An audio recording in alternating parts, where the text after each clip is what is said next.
Hi, my name's Rock Higgins. Welcome back to Viper Tactical Training, bringing you information, knowledge and training to keep you safe, whatever your situation. So what's next for the UK, following on from Iran and Israel, going toe to toe and then now having a rest before they start at it again. Um, More importantly, are you preparing and are you prepared for, what's the follow on from this fallout of what's going on over there in the Middle East? Um, Firstly, don't believe the hype. Don't believe the hype of the Donald, first of all, and then don't believe the hype of what you listen to on mainstream media. What I do is I'll use mainstream media to see what's happening straight away. They're usually the first to come out with, get the knowledge of what's going on. So I'll use that, but then I'll switch off from them and do my own due diligence, get my own information from the sources that I have, where I can get just as much information, get it from the left, the right, the centre, and make my own mind up to what's going on, and just get bits and pieces from MSN. Don't forget they've got an axe to grind. They've got a narrative to follow, from one side or the other. So don't believe any of the hype of what's going on. Look at your own intelligence gathering, read between the lines, do your own due diligence, make up your own mind. So what can we look at more now? And we've seen some of this now pan out just over last weekend. So we're going to see more riots, definitely, much more violence as well within these riots. We're going to see a lot more infiltration of demonstrations to make these riots worse. So we saw a bit of this at the weekend, where we now have Palestine Action going to be classed as a terrorist organisation. Now we've got, from a pro-Palestinian march, we're now going to get, and we've got, pro-Iranian marches, where we've seen at the weekend and over the last, this week, things like hands off Iran, leave Iran alone. So we're going to see, now we've got, free Palestine, now we're going to get the same for Iran. This is not a political channel, but I'm quite happy to chat with people about geopolitics. But we're going to see a lot more violence on these protests. Pro-Palestine action, this could go either really well or really badly, now that they're going to be a terrorist organisation. They might just now peter out and fizzle out, which I very much doubt. But this now is going to have an ideological change. They're quite happy to go to prison short term, do these small acts of vandalism and everything else. Now they're classed as terrorist, are going to be classed as a terrorist organisation. This is going to have, whatever attacks they're doing are going to have a lot more severe consequences. Are they prepared for that? Be interesting to find out. I know since their last attack on Bryce Norton, they have been planning other attacks on other RAF bases. That was before the government said, yes, we're going to classify them as a terrorist organisation. So we'll see what happens with that. One of the biggest concerns there is, because we've got the IRGC active in London, we've got FSB from Russia active in London, we've got players from all over the place. If they get infiltrated, can they be more radicalised from what they are now to being more extreme? Could they be given more training by people from these organisations as well? Whether that be explosive training, firearms. How far are these people now going to go? How far are they going to take it now they have been or going to be classed as a terrorist organisation? That'll be an interesting one to keep an eye on. I'm sure the government or the secret services will be all over that. So IRGC, maybe FSB, and actors from players from other organisations as well, other countries, maybe infiltrating them or contacting them to collaborate with them in some way. That would be interesting. So we are going to see this, and I'm sure we will see more known agitators within these demonstrations, making them more violent. So, and I'll come on to targets and everything shortly. So, what about, I've seen a lot of talk about sleeper cells as well. Sleeper cells, as soon as somebody thinks sleeper cells, it's movie sleeper cells, isn't it? It's somebody who's come over to a country as a young person, totally integrated, they've gone to school, they've got qualifications, jobs, married, kids and everything else, living a happy life, and then all of a sudden the beeper goes, or they get a text and the phone, and then they have to go and do whatever they've been trained to do to carry out some sort of a terrorist attack on the country they've been living in. Yes, we do have players from other countries within the UK.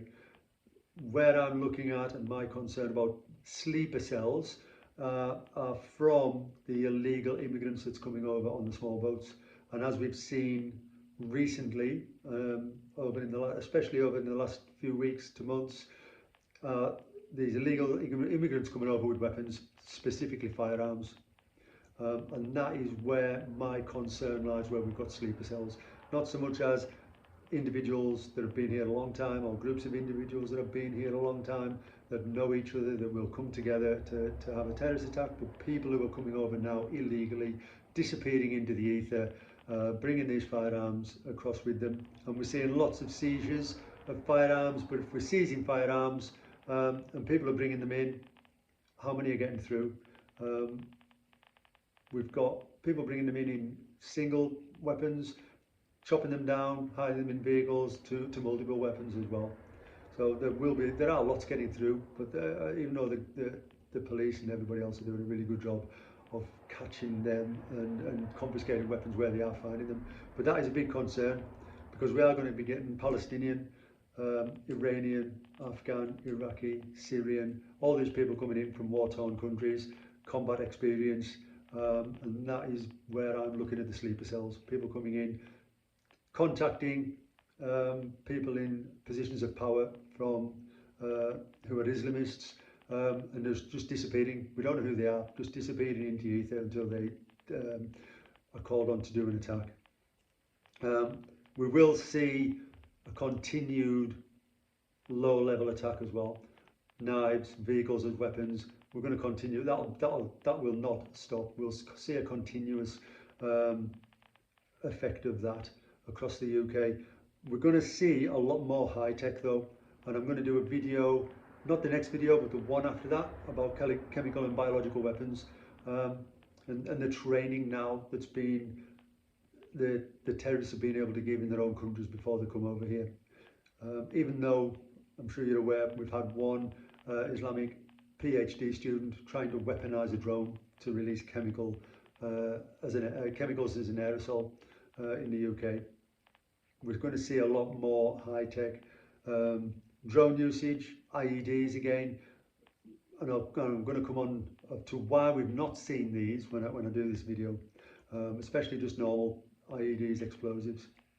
So we're going to see a lot more high-tech when we're looking at this. So drone footage now, there's companies out there in the USA making a lot more effective drones for military use, taking out military vehicles, tanks, and heavy vehicles.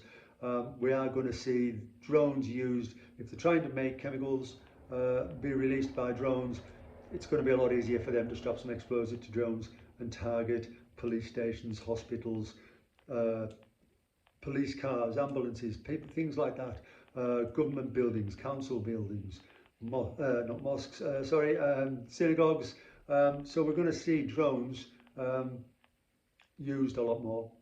We're going to see drones, and I've been in various places working as a security operations manager or as a close protection operator, where we've seen drones being used for hostile reconnaissance.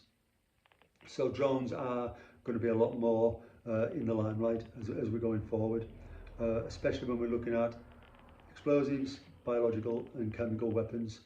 We're going to still see attacks on the infrastructure from cyber attacks. Everything's run on networks, isn't it now? Our whole life is controlled by networks. So we're going to see a lot more crossover. We'll see cyber attacks with marauding terrorist attacks, with other attacks. we'll see this, and as you're aware, I'm sure when we saw the substation catch on fire and 1,000 planes can't take off because of one substation. Again, like one of the biggest threats we're facing is a marauding terrorist attack over on the same day over a number of cities in different counties. If this happens in conjunction with cyber attacks on our infrastructure, that is going to be major chaos. So, marauding terrorist attacks, that is where our sleeper cells are going to come in. The people who have arrived, the illegal immigrants who are combat trained, attacking various cities at the same time, and some of our counties maybe only have one or two at the maximum armed response vehicles. If you're lucky enough to be in London or any other big city where they've got multiple armed response vehicles, good. But some of these big counties might have one or two armed response vehicles at best. So if you've got a marauding terrorist attack happening in Newcastle, Leeds, Manchester, Birmingham, London, you're going to have, and then maybe dotted around Devon, Cumbria, North Yorkshire, South Yorkshire, some of the smaller areas, that's going to be hard pressed. And if you put a cyber attack on top of that, that is going to be, really, really difficult to police that. Marches, we're going to see a lot of marches being infiltrated by people who are agitators, people who want that to go violent and bring a lot more attention to what's being done. Transport hubs, like we've said, we've seen airports. We're going to see, if depending on, and what I'm going to talk about shortly, because I'm looking at the time there, is how you plan for this. How you set out what is your plan of attacking each threat, how you're going to do that, and what timeline is that on. Transport hubs, like we've said, train stations, airports, bus stations, anywhere where we're going to travel from. Stadiums as well. Stadiums and shopping malls. Stadiums, thousands and thousands of people attending at one time. Shopping malls, again, like we've seen, marauding terrorist attacks in shopping malls. I've already done one about an attack on a hospital. In the next video, I'm going to do another video about a terrorist attack in a tunnel system. Driving through a tunnel in your car. I'll be doing that one next. So shopping malls, Jewish communities, obviously, RAF bases, which we've said had already been planned to be attacked by Palestine Action. MOD facilities or MOD factories, people who are working in factories, working for the MOD, who've got contracts there. So we've got lots and lots of different targets that we need to be aware of if you're working in these places. And what you need to do, like Putin said, as a sort of a verbal counter-attack to NATO and the orange god there, Donald. I'll just give Iran some nuclear weapons. What are you going to do about that? What we need to be able to do, though, is plan our safety on a timeline. Yeah, we've got a nuclear threat there, but that is in the future. It's not today, it's not tomorrow. That is in the future. That's given us loads of time to plan for that. What you need to do is plan for what your imminent threat is that you're facing now. What is your location? Where do you live? What's happening in your area? What are the attacks going on? Is it robberies? Is it muggings? Is it phones, car thefts, kidnappings, rapes, murders? What's the biggest threat that you're facing in your area right now? What's the biggest threat that you might feel personally? And then look at that down a timeline. What about your home? Your home areas. What about when you travel to work? Where do you travel to? What's the threat if you're traveling? What if you're traveling by car, by rail, by air, by boat? How are you going to be if you're overseas and there's something happens similar to Iran, Israel overseas? How are you going to get back? How are you going to get out of the country? What do you need to do? So plan what you're doing now. What's your imminent threat? And then you can work down a timeline of different threats up until your nuclear war, if it hopefully doesn't come a few years down the line. So I hope I've given you a few things to think about there. Nice and short, just coming under 15 minutes. I will leave it there. I hope you can join me on my next one, where I'm going to look at a terrorist attack in on a motorway or a dual carriageway type place going through a tunnel. And then I'm going to do one on biological and chemical weapons after that. So something to think about there. Please, I'd be really interested in your comments. And as usual, hit the like and subscribe button. Thank you very much, and I'll see you later. Stay dangerous, rock.